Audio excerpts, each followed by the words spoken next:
As I was preparing for this panel, I thought about Eric Garner again, as I often do, and the fact that he said 11 times, "We know I can't breathe."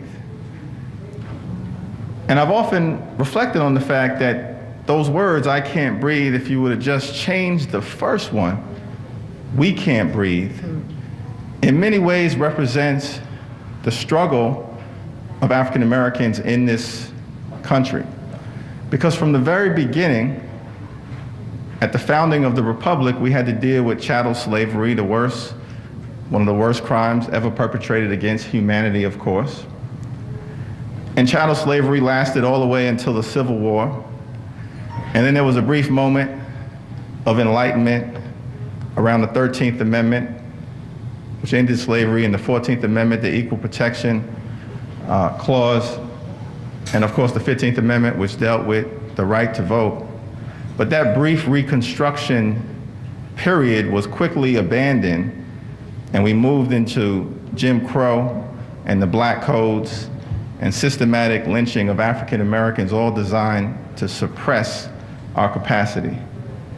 And so you go from chattel slavery, brief moment of Reconstruction, into Jim Crow segregation, which takes us into the 1960s and the culmination of the Civil Rights Movement with the 64 Civil Rights Act, the 65 Voting Rights Act, ultimately the 68 Fair Housing Act. Brief moment of enlightenment designed to deal with Jim Crow and things of that nature. And then Richard Nixon is elected a few months after Robert F. Kennedy and, of course, Martin Luther King are assassinated.